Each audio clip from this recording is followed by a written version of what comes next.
말씀은 레위기 17장 10절에서부터 16절입니다.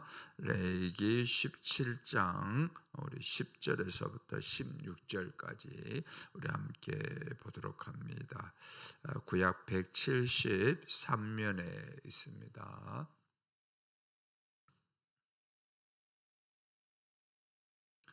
우리 교독합니다. 이스라엘 집사람이나 그들 중에 거류하는 거류민 중에 무슨 피든지 먹는 자가 있으면 내가 그 피를 먹는 그 사람에게는 내 얼굴을 대하여 그를 백성 중에서 끊으리니 육체의 생명은 피에 있음이라. 내가 이 피를 너희에게 주어 제단에 뿌려 너의 생명을 위하여 속죄하게 하였나니 생명이 피에 있으므로 피가 죄를 속하니라. 그러므로 내가 이스라엘 자손에게 말하기를 너희 중에 아무도 피를 먹지 말며 너희 중에 거류하는 거류민이라도 피를 먹지 말라 하였나니 모든 이스라엘 자손이나 그들 중에서 거류하는 거류민이 먹을 만한 짐승이나 새를 사냥하여 잡거든 그것의 피를 흘리고 흙으로 덮을지니라. 모든 생물은 그 피가 생명과 일체라. 그러므로 내가 이스라엘 자손에게 이르기를 너희는 어떤 육체의 피든지 먹지 말라 하였나니 모든 육체의 생명은 그것의 피인즉 그 피를 먹는 모든 자는 끊어지리라. 또 스스로 죽은 것이나 들짐승에게 찢겨 죽은 것을 먹는 모든 자는 본토인이거나 거류민이거나 그 옷을 빨고 물로 몸을 씻을 것이며 저녁까지 부정하고 그 후에는 정하려니와 그가 빨지 아니하거나 그의 몸을 물로 씻지 아니하면 그가 죄를 담당하리라. 아멘. 오늘 이 새벽에 하나님께서 하늘의 신령한 만나와 매출하기 은혜로 여러분들 삶들 주관하기를 주의 이름으로 축원합니다. 오늘 말씀의 제목은 피에 생명이 있음을 기억하라입니다. 피에 생명이 있음을 기억하라입니다. 자, 우리 몸도 이렇게 흐르는 것이 이제 물이 또 있고 또 피가 있지 않습니까? 이 피가 우리 전체 체중의 한 몇 프로를 차지하냐면은 약 한 7%에서 한 8% 정도, 그렇게 많은 것 같지 않죠, 그죠? 우리 몸 전체 체중의 한 7%에서 한 8% 정도 이렇게 차지를 한다고 합니다. 그리고 이 피가 주기적으로 이렇게 새롭게 되는 게 이게 어느 정도냐면 한 달에 한 번씩 이렇게 피가 주기적으로 이제 묵은 피를 걸러내 가지고 새로운 피로 이렇게 된다고 합니다. 자, 이렇게 볼 때 피 몇 방울, 그죠? 뭐 크게 보이지 않는 것 같지 않습니까? 그리고 뭐 우리가 흘리는 조그마한 피 그렇게 크게 중요한 것 같지 않지만은, 근데 우리가 다 알다시피 온 몸의 혈액의 이제 3분의 1이 이제 출혈로 이렇게 되면 과다 출혈로 돼가지고 사망에 이르게 된다라고 이렇게 의학계에서는 보고 있습니다. 자, 그러면은 이게 우리 하나님께서 말씀하고 있죠. 육체의 생명은 어디에 있다고 그랬습니까? 피에 있다고 했죠. 피에. 자, 그렇게 본다면은 이 하나님의 말씀이 의학적으로도 사실임이 이렇게 증명되는 것을 우리가 보게 됩니다.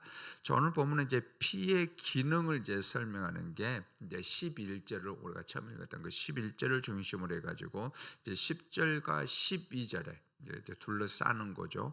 둘러싸가지고 피를 먹지 말라라고, 그러니까 앞에 부분 또 뒤에 부분 이렇게 중간으로 놓고 이렇게 되어집니다. 그래서 이제 10절은 이제 무슨 피를 먹지 말라고 하냐면 우리가 어제 살펴봤던 것처럼 하목 제물의 피, 그러니까 제단으로 가지고 와가지고 하나님 앞에 드린 그 제물의 피를 먹지 말라, 그것에 대한 얘기고, 또 12절은 이제 13절 14절에 나와 있는 그 사냥한 짐승의 피까지 이제 먹지 말라, 그런 명령으로 이렇게 연결되어져 있습니다. 그래서 이제 11절의 말씀은 우리가 이제 17장을 지금 보고 있는데 가장 중요한 그 피에 대해서 먹지 말라는 이런 그런 명제들, 그 하나님 앞에 어떻게 해야 되는지를 보여주는 그러한 이제 법으로 우리가 받아들이면 되겠습니다.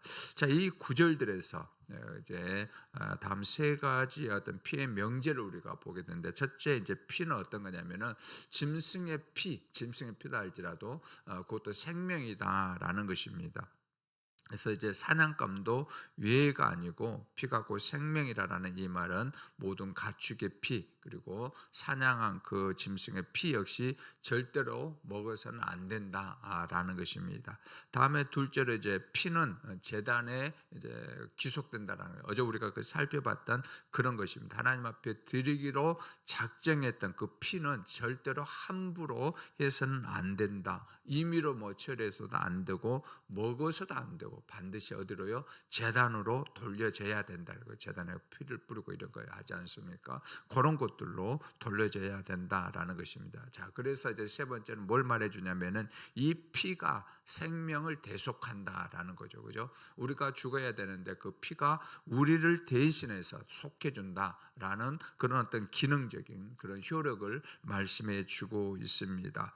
그래서 이제 17장에 우리가 어제부터 살펴봤던 이 피의 규례는 16장에 그 대속죄일이죠, 그죠? 우리가 살펴봤던 제사장이 1년에 한 번씩 지성소에 들어가는 그 대속죄일과 깊은 관련성을 가지고 있음을 보게 됩니다. 자, 이제 오늘 본 말씀 살펴볼 텐데, 하나님은 고의적으로 혹은 편의를 따라서 동물의 피를 빼지 않고 무슨 피든지 먹는 자가 있다면은 하나님께서 그 백성 중에서 그 사람을 끊어버리겠다라고 아주 단호하게 얘기를 하고 있죠. 자, 10절입니다. 이스라엘 집사람이나 그들 중에 거류하는 거류민 중에 무슨 피든지 먹는 자가 있으면 내가 그 피를 먹는 그 사람에게는 내 얼굴을 대하여 그를 백성 중에서 끊으리니. 아멘.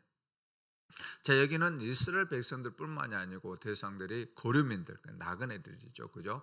거기에 들어온 뭐 나그네들, 이방인들 모든 사람이든지 간에 하나님이 직접 말씀한 내 얼굴을 대하여 그를 백성 중에서 끊어버리겠다라고 아주 단호하게 이렇게 말씀하고 있죠. 자, 여기 보면 내 얼굴을 대하여라고 됐죠. 10절 부분에 그 하반절에 보면 내 얼굴을 대하여라는 이 말은 뭐냐면은 내가 나의 얼굴을 그에게 둘 것이다 라고 말씀해 주고 있습니다. 내가 나의 얼굴을 그에게 둘 것이다, 그런 의미거든요.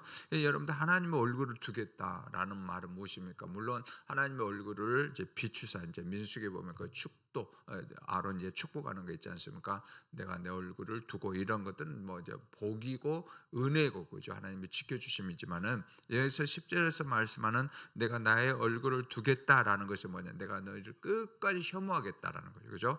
그리고 끝까지 분노하겠다, 그런 말씀으로 우리가 받아들이면 되겠습니까? 그러니까 하나님께서 피를 먹는 사람이 있다면은 끝까지 내가 분노로 그 사람을 대하게 될 것이다 라고 말씀을 하고 있습니다. 자, 속죄의 피로 하나님과의 관계가 회복되고 반대로 어떻게 합니까? 그 피를 함부로 대하는 사람은 어떻습니까? 하나님에게서 끝까지 끊어지는 그런 게죠. 그러니까 피를 잘 사용하면은 하나님께서 말씀하신 대로 피를 잘 사용하면은 영원토록 하나님께서 복을 주겠지만은, 그런 하나님의 이 명령을 가볍게 여기고 함부로 여긴 경우에는 어떻게 합니까? 끝까지 끊어지게 하겠다, 그런 말씀을 우리에게 말씀해 주고 있습니다. 여러분들 이게 단지 피 문제이겠습니까? 피뿐만이 아니고 우리 하나님의 말씀도 다 동일합니다. 하나님 말씀대로 우리가 작은 것이라도 거기에 따라서 먼저 그의 나라와 그의 의를 구하는 심정으로 간다면 어떻게 하면 그 얼굴을 하나님께서 우리에게 비추사 영원토록 은혜를 베풀어 주시고 복을 주시지만, 그러나 작은 것 하나라도 하나님 앞에 불순종하면은 이런 일들이 우리 가운데 있음을 미리 말씀해 주고 있습니다. 자, 하나님 이스라엘 백성들에게 피를 주신 이유는 그 피를 제단에 뿌려 죄를 속하기 위함이다라는 거죠. 11절 중요한 말씀인데, 자, 육체 생명은 피에 있습니다. 내가 이 피를 너희에게 주어 제단에 뿌려 너희의 생명을 위하여 속죄하게 하였나니 생명이 피에 있으므로 피가 죄를 속하느니라. 여기에서 어쩌면 가장 중요한 이 말씀이죠, 그죠? 요걸 지금 말씀해 주고 있습니다. 자, 속죄하다라는 말을 우리가 다 알고 있죠. 지불하다, 또한 배상하다, 그런 말입니다. 그러므로 피가 죄를 속죄하게 한다라는 이 말은 피가 생명의 값을 다 배상해 준다라는 그런 의미로 우리가 받아들이면 될 것입니다. 자, 구약에서 짐승의 피는 인간의 죄를 속하는 그런 용도로 하나님께서 사용되도록 이렇게 말했습니다. 죄의 삭은 우리가 다 알다시피 사망입니다. 죄는 어떤 죄의 대가를 돈으로 지불할 수가 없습니다. 오직 피를 제단에 뿌림으로, 그죠? 제단에 피를 묻히고 또 제단에 피를 뿌림으로 흘림으로 그 사람의 죄가 용서함을 받게 됩니다. 자, 피는 생명과 같이 소중한 것이기 때문에 오직 속죄를 위한 용도로만 귀하게 사용되도록 하셨습니다. 인간이 죄를 지어 죽게 되었을 때 하나님이 여기서 이제 길을 열어놓은 거죠. 그죠? 길을 열어놓은 게 무엇입니까? 짐승의 피를 흘리게 하심으로 그 속죄의 길을 열어놓도록 하나님께서 은혜를 베풀어 주셨다라는 것입니다.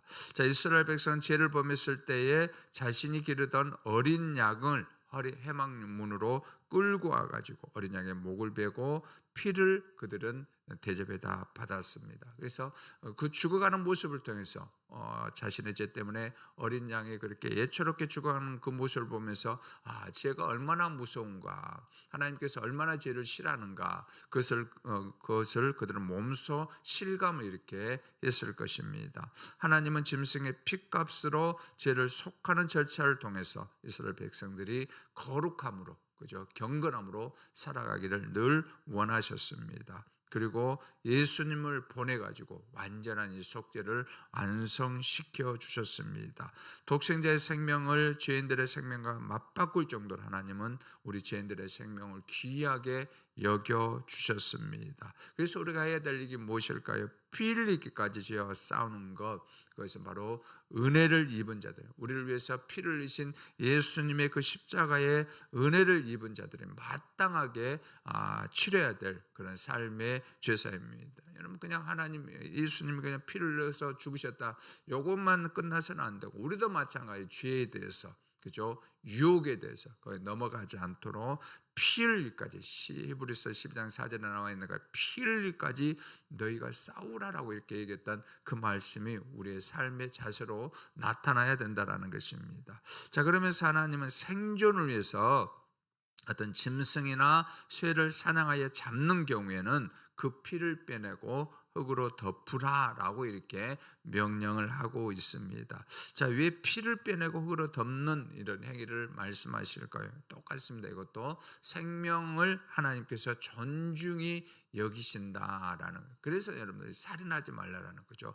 아무리 분이 일어나고 아무리 혈기가 일어난다 할지라도 절대로 살인하지 말라. 왜냐하면 그 생명은 누구께로부터 왔기 때문에 그렇습니까? 하나님께로 왔기 때문에 함부로 생명을 피를 흘려가지고 대하지 말라라고 얘기를 하고 있습니다. 그래서 우리도 이제 법에 보면 여러분들 그 피를 흘려서 사람 죽이고 엄중하게 다스리지 않습니까? 그죠? 그런 어떤 의미들이 다 여기에 있습니다. 하나님이 생명을 소중하게 여기기 때문에 우리 또한 피를 흘리는 그런 데까지 나아가지 않도록 그렇게 늘 조심해야 된다는 것입니다.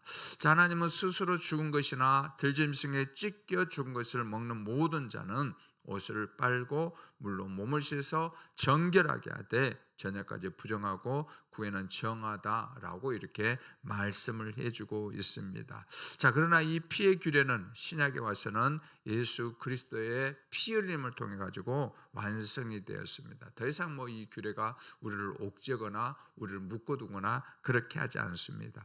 자, 어떤 그리스도인들은 선지를 먹지 않는다라고, 요즘은 선지국 하고 있습니까? 식당에서 잘 이제 못 본 것 같은데, 여기서도 잘 못 본 것 같은데, 좀 전에는 좀 있었는데, 그런데 어떤 그리스도는 선지를 먹지 않는다라고 이렇게 얘기를 합니다. 여러분들 어떻게 생각하세요? 선지국 먹어야 될까요? 말아야 될까요? 먹어도 되고 안 먹어도 되는 거죠. 그죠? 하나님 앞에서 먹어도 되고 안 먹어도 자기 취향에 따라서 그렇게 하시면 됩니다. 자, 예수님 어떻게 했습니까? 더 이상 입으로 들어가는 것이 사람을 더럽히지 않는다라고 이렇게 말씀을 하고 있기 때문에 그렇습니다. 바울도 마찬가지입니다. 이 말씀을 이어받아 가지고 신자들은 이제 모든 음식으로부터 자유로워졌다라고 말씀을 이렇게 하고 있습니다. 그런데 여러분, 우리 건강을 해치는 것도 담배를 먹는다, 술을 먹는다 그런 건 아니죠. 그죠? 그 외에 우리 몸을 해치지 않는 것들은 절제하는 그 범위 내에서 무엇이든지 먹어도 된다라고 이렇게 말씀을 해주고 있습니다. 자, 심지어 바울은 이 말씀을 어디까지 확대를 해주냐면은 그리스도인들이 어떤 상황에 따라서 우상 제물을 주의할 필요는 있지만, 이게 어떤 말이냐면은 믿음이 연약한 자가 있지 않습니까? 믿음이 연약한 자가 제사 음식을 누가 먹는 또 교회 다닌 분이 먹었다 그런 거 보면 또 시험에 시험에 들 수가 있죠. 그죠? 그런 어떤 상황이 아니거든. 어떻게 하냐면은 원칙적으로 하찮은 우상 제물의 영향으로부터 자유로워도 된다라고 하는 거죠. 그죠? 먹는 것이 우리를 더럽히지 않는다라고 말씀을 해주고 있습니다. 그래서 피를 음식으로 얼마든지 우리는 뭐 선지국이라든가 이런 어떤 요리하는데 우리가 섭취할 수 있으며, 또 생명이 위태하면 어떻게 됩니까? 우리 예수 믿는 사람들은 헌혈을 통해 가지고 피를 함께 공급받을 수도 있다라는 것을 말씀해 주고 있습니다. 저는 말씀을 마무리합니다. 오늘 본문에서 말씀하신 피는 이 십자가에 설리신 예수님의 피로 우리를 인도해 주고 있습니다. 우리가 주님의 피를 어떻게 생각하고 대하는지는 우리가 맺고 있는 하나님과의 관계를 그대로 보여주고 있습니다. 우리가 교회에 있을 때나 또 세상에 있을 때나 늘 예수님의 보혈을 기억하며 또 찬양하며 나가기를 원합니다. 여러분, 우리가 시험에 들려고 할 때, 유혹이 들려고 할 때, 때로는 여러분 우리가 힘들고 낙심이 찾아올 때 우리가 늘 불러야 될 그 찬양이 있습니다. 뭐냐면은 다른 찬양도 중요하지만은 보혈의 찬양입니다. 여러분, 이게 능력이 있어요. 제가 이제 금요일 날 이렇게 기도에 인도할 때에 어떤 찬양을 이렇게 들으면은 이게 힘이 나고 우리 성도들이 마음이 모아지는가를 제가 유심히 봤거든요. 유심히. 그 어떤 찬양이냐면 보혈에 대한 찬양이더라고. 보혈. 그렇죠. 늘 보혈만 찬양할 수 없기 때문에 다른 찬양도 이렇게 하는데 정말이에요, 여러분들. 이게 한번 느껴보시길 바랍니다. 정말 우리 성도님들 금요일에 우리가 함께 찬양하지 않으면 그때에 보혈에 찬양하면 정말 하나님께서 은혜를 주시면 또 힘을 주는 걸 이렇게 보여지는데, 그래서 제가 주의 보혈 정말 능력이 있구나. 우리가 이 보혈의 찬양을 할 때 우리가 마음이 정말 하나님께로 향하고 있구나 하는 것을 느끼게 됩니다. 그래서 여러분들 힘들고 어렵고 또 흔들리는 그런 마음이 있을 때에 주의 보혈 능력이 있도다, 그죠? 주의 보혈 힘이 있도다, 그런 찬양으로 나가길 원합니다. 그래서 주의 보혈 능력이 있도다 찬양하고 또 믿으며 또 시험을 물리치며 복음의 능력을 경험하는 그 은혜로 살아가기를 주의 이름으로 축원합니다. 자비로우신 우리 아버지 하나님, 주의 또한 피를 통해서 우리 가운데 역사하사 예수님의 피로 우리를 인도하여 주심을 감사를 드립니다. 그 피로 말미암아 하나님 앞에 살게 하셨사오니 주의 보혈을 의지하고 또 낙심을 물리치며 유혹과 시험을 물리치며 복음의 능력으로 힘있게 살아갈 수 있도록 도와주옵소서. 이 새벽에 올라오신 우리 귀하신 분들 꼭 한 분 한 분 기억하여 주시고 삶 가운데 주의 보혈이 넘치도록 흐르게 하여 주옵소서. 늘 승리할 수 있도록 도와주옵소서. 어렵고 힘든 일을 주의 보혈의 능력으로 능히 이길 수 있도록 도와주옵소서. 또한 온라인으로 동참한 모든 분들에게도 동일한 은혜를 베풀어 주옵소서. 믿사옵고 예수님의 이름으로 기도드리옵나이다. 아멘. 하늘에 계신 우리 아버지여, 이름이 거룩히 여김을 받으시오며 나라가 임하옵시며 뜻이 하늘에서 이룬같이 땅에서도 이루어지이다. 오늘날 우리에게 일용할 양식을 주시옵고 우리가 우리에게 죄 지은 자를 사하여 준 것 같이 우리의 죄를 사하여 주시옵고 우리를 시험에 들게 하지 마시옵고 다만 악에서 구하옵소서. 대개 나라와 권세와 영광이 아버지께 영원히 있사옵나이다. 아멘. 이 시간 우리 말씀 붙들고 함께 기도의 자리로 나가기를 원합니다. 첫째는 주의 보혈 능력이 있음을 믿으며 유혹을 물리치며 복음의 능력으로 살아가게 해달라고. 두 번째는 우리 귀한 청년부를 위해서 젊은 세대를 위해서 기도합니다. 서로를 귀하게 여기며 예배에 모이기를 힘쓰며 성령 충만함으로 주의 비전을 보게 하시고 저들의 많은 인생의 진로를 또 어려운 점들이 있는데 아버지 하나님 저들 가운데 선하게 인도하여 달라고. 세 번째는 우리 교우들의 사업장과 직장을 위해서 이 시간 주여 한번 부르고 주의 보혈 의지해서 우리가 간절하게 기도하기를 원합니다. 주여. 아버지 하나님, 이 시간에 주님 앞에 간절히 기도합니다. 주의 보혈 능력이 있음을 믿으며 우리 가운데 오는 시험과 낙심과 두려움과 아버지 하나님 모든 것들을 물리치며 복음의 능력으로 살아갈 수 있도록 도와주옵소서. 우리 청년부를 우리 젊은 세대를 기억하여 주시고 서로를 아버지 하나님 귀하게 여기게 하여 주시고 주시고 예배로 모이게 힘쓰며 이 예배의 모든 자리를 통해서 성령 충만함을 받게 하여 주옵시고 주님께서 저들에게 주신 비전과 말씀으로 하며 승리하며 인생의 치료들을 인도하여 주옵소서. 어렵고 힘든 이 시대를 살아가는 우리 젊은 세대들 청년들 가운데 놀라운 은혜로 함께하여 주옵시기를 원합니다. 우리 교우들의 사업장과 직장을 기억하여 주옵소서. 어려운 시대를 지나가고 있습니다. 경제적인 어려운 부분들이 있습니다. 우리 교우들의 아버지 사업장과 직장을 축복하여 주시고 든든히 아버지 세워 인도하여 주옵소서.